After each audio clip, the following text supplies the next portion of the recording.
여러분은 혹시 이런 순간이 있으셨습니까? 자식들 생각에 잠을 설쳤는데, 정작 자식들은 잘 자고 있고, 자식들 걱정에 밥맛이 없는데, 정작 자식들은 맛있는 것을 먹고 있고, 자식들 인생이 잘 풀리길 바라며 평생을 뛰어다녔는데, 어느 날 문득 거울을 보니, 정작 내 인생은 어디에도 보이지 않는 순간 말입니다. 오늘 이야기는 그런 한 사람의 이야기입니다. 자식을 버린 이야기가 아닙니다. 가족과 연을 끊은 이야기도 아닙니다. 오히려 그 반대입니다. 평생 자식만 바라보며 살다가 자기 자신을 되찾았더니 오히려 관계가 편안해진 한 여성의 이야기입니다. 철학자 세네카는 말했습니다. 인생은 짧은 것이 아니라 우리가 너무 많이 낭비하는 것이다. 72이 된 박순자 씨도 그 말의 의미를 뒤늦게 알게 되었습니다.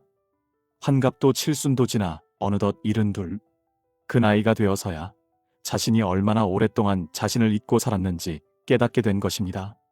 박순자 씨는 손주들 사이에서 할머니 최고라는 말을 들으면 세상 다 가진 것처럼 행복해지는 사람이었습니다. 남편을 먼저 떠나보낸 뒤에도 자식들만 바라보며 살았습니다. 아들이 좋아하는 반찬, 딸이 좋아하는 국, 손주들이 좋아하는 간식, 그것이 순자 씨의 하루였습니다. 그러던 어느 봄날, 72번째 생일이 다가왔습니다. 아들과 딸이 오랜만에 다 같이 모이기로 했습니다. 순자 씨는 며칠 전부터 들떠 있었습니다.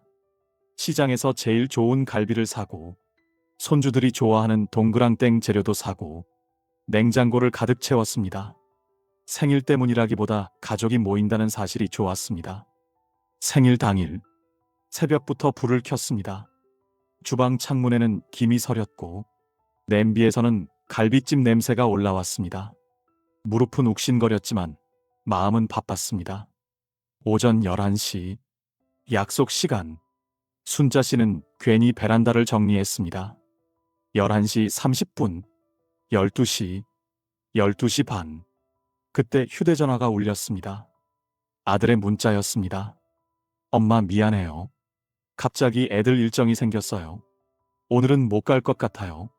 잠시 뒤 딸에게도 전화가 왔습니다. 엄마, 정말 미안해. 다음 주에 꼭 갈게. 순자 씨는 웃으며 괜찮다고 말했습니다. 하지만 전화를 끊은 뒤 식탁을 바라보는데 마음이 이상했습니다. 빈 의자들, 식어가는 음식, 조용한 집. 그 순간 순자 씨는 처음으로 생각했습니다. 내 생일인데 왜 나는 없지? 식탁에 앉아 한참을 멍하니 있었습니다. 화가 난 것도 아니었습니다. 자식들이 일부러 그런 것도 아니라는 걸 알았습니다. 다들 바쁘고 다들 자기 삶을 살아내느라 정신없는 나이라는 것도 알았습니다. 그런데 이상하게 가슴 한구석이 텅 빈 것 같았습니다. 식탁 위에는 6사람이 먹어도 남을 만큼 음식이 차려져 있었지만 의자는 모두 비어 있었습니다. 순자 씨는 그 빈 의자들을 바라보다가 문득 생각했습니다. 평생 가족을 위해 살았는데 정작 자신을 위해 행복했던 기억은 선뜻 떠오르지 않는다는 사실을 말입니다. 아프면 참았고, 먹고 싶은 것이 있어도 미뤘고, 사고 싶은 것이 있어도 포기했습니다. 자식들이 잘 되는 것이 내 행복이라고 믿으며 살아왔습니다. 그런데 나는 언제 마지막으로 나를 위해 웃어봤지? 라는 질문 앞에서는 아무 말도 할 수 없었습니다. 순자 씨는 조용히 일어나 갈비찜 냄비 뚜껑을 열었습니다. 며칠 동안 정성을 들여 만든 갈비가 가득 담겨 있었습니다. 한참을 바라보다가 갈비 2점만 작은 접시에 담고 나머지는 이웃집과 경비실에 나누어 주었습니다. 경비 아저씨가 웃으며 물었습니다. 어머니, 오늘 좋은 일 있으세요? 순자 씨는 잠시 생각하다가 미소를 지었습니다. 오늘부터 좋은 일이 생길 것 같습니다. 그날 저녁 순자 씨는 처음으로 자신의 입맛대로 밥상을 차렸습니다.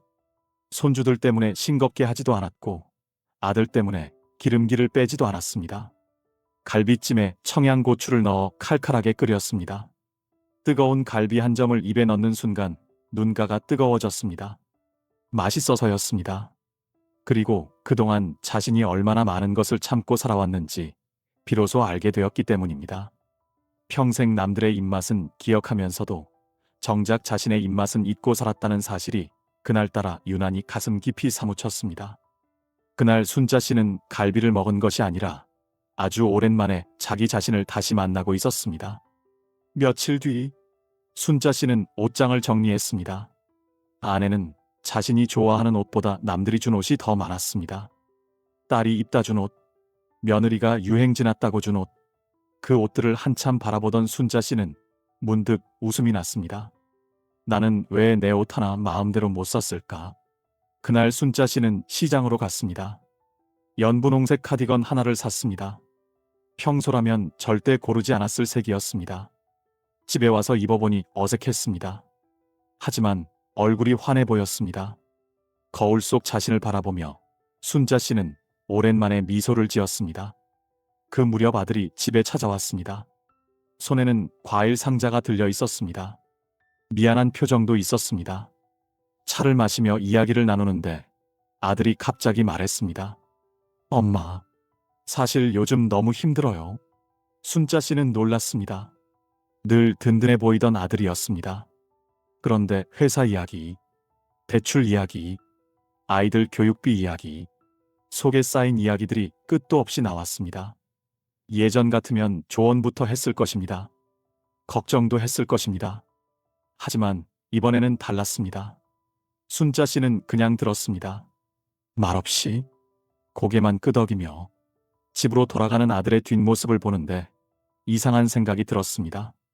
나는 평생 이 아이를 걱정하며 살았는데 정작 이 아이도 자기 삶을 버티느라 힘들었구나. 그 순간 순자 씨는 깨달았습니다. 부모가 자식을 사랑하는 것과 자식에게 자신의 행복을 맡기는 것은 전혀 다른 일이라는 것을. 그날 이후 순자 씨는 조금씩 변하기 시작했습니다. 거창한 변화는 아니었습니다. 아주 작은 것부터 시작했습니다. 오랫동안 미뤄두었던 문화센터에 등록했고 난생 처음 수채화 수업을 듣기 시작했습니다. 처음에는 붓을 잡는 것조차 어색했습니다. 옆 사람들은 능숙하게 그림을 그리는데 자신만 서툰 것 같아 괜히 민망하기도 했습니다. 하지만 몇 번 수업을 듣다 보니 조금씩 재미가 생겼습니다. 하얀 도화지 위에 노을을 그리고 꽃을 칠하는 시간이 기다려지기 시작했습니다. 자식 걱정도 집안 걱정도 잊은 채 그림에만 집중하는 시간이 생긴 것입니다.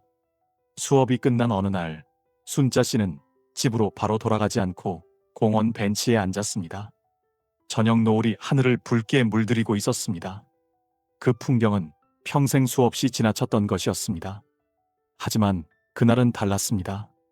순자 씨는 한참 동안 말없이 노을을 바라보았습니다. 그리고 문득 눈물이 흘렀습니다. 외로워서가 아니었습니다.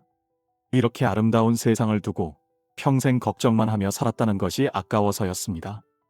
자식들 걱정, 돈 걱정, 미래 걱정에 매달리느라 정작 오늘의 행복을 놓치고 살았다는 생각이 가슴을 파고들었습니다. 몇 달 뒤 놀라운 변화가 생겼습니다. 아들이 먼저 안부 전화를 하기 시작했고 딸도 일상의 사진을 보내며 웃었습니다. 손주들도 종종 영상통화를 걸어왔습니다. 순자 씨는 더 이상 자식들을 붙잡지 않았습니다. 대신 자신의 삶을 살아가기 시작했습니다. 그런데 이상하게도 관계는 오히려 더 편안해졌습니다. 예전에는 서운함이 많았습니다. 왜 연락이 없을까? 왜 찾아오지 않을까? 늘 기다렸습니다. 하지만 이제는 달랐습니다.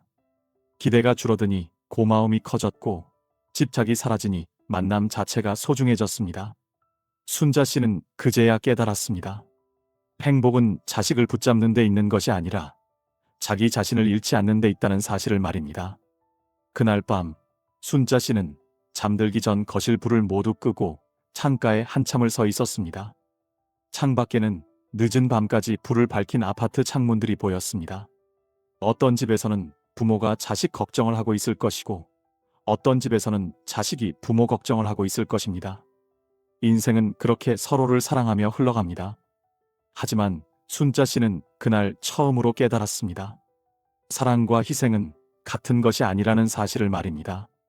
사랑은 함께 걸어가는 것이지만 희생은 때로 자기 자신을 잃어버리는 일일 수도 있다는 것을 말입니다. 평생 자식을 위해 살았습니다.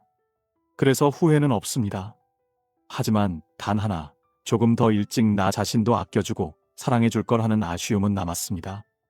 노후에 버려야 할 것은 자식이 아닙니다. 돈도 아닙니다. 사람도 아닙니다. 버려야 할 것은 내가 아니면 안 된다는 생각, 그리고 내 행복을 자꾸만 내일로 미루는 습관입니다. 우리의 인생은 생각보다 길지 않습니다. 어느 날 문득 돌아보았을 때 남는 것은 통장에 찍힌 숫자도 아니고 남들이 해주는 칭찬도 아닙니다. 결국 남는 것은 내가 얼마나 나답게 살았는가 하는 기억뿐입니다. 순자 씨는 72이 되어서야 그것을 배웠습니다. 그리고 그날 이후 더 이상 자식들 뒤에서 살아가지 않았습니다. 비로소 자기 인생의 주인공으로 살아가기 시작했습니다. 지금 이 영상을 보고 계신 여러분께도 조용히 묻고 싶습니다. 만약 앞으로 남은 시간이 지금 생각하는 것보다 훨씬 적다면 여러분은 그 시간을 누구를 위해 쓰고 싶으십니까? 혹시 아직도 자신만 마지막 순서로 밀어두고 계시지는 않습니까? 오늘 하루만이라도 자신을 위해 살아보시기 바랍니다. 좋아하는 음식을 드셔도 좋고, 보고 싶었던 곳을 걸어도 좋고, 오래전부터 마음속에 품고 있던 작은 꿈 하나를 시작해도 좋습니다. 인생의 황혼은 끝이 아니라 어쩌면 비로소 나를 만나는 시간일지도 모르니까요. 그리고 언젠가 여러분도 순자 씨처럼 미소 지으며 이렇게 말하게 되기를 바랍니다. 자식을 덜 사랑하게 된 것이 아니다. 이제야 나도 사랑하게 된 것이다. 여러분은 어떠십니까? 지금까지 살아오면서 자신을 위해 해본 가장 용기 있는 선택은 무엇입니까?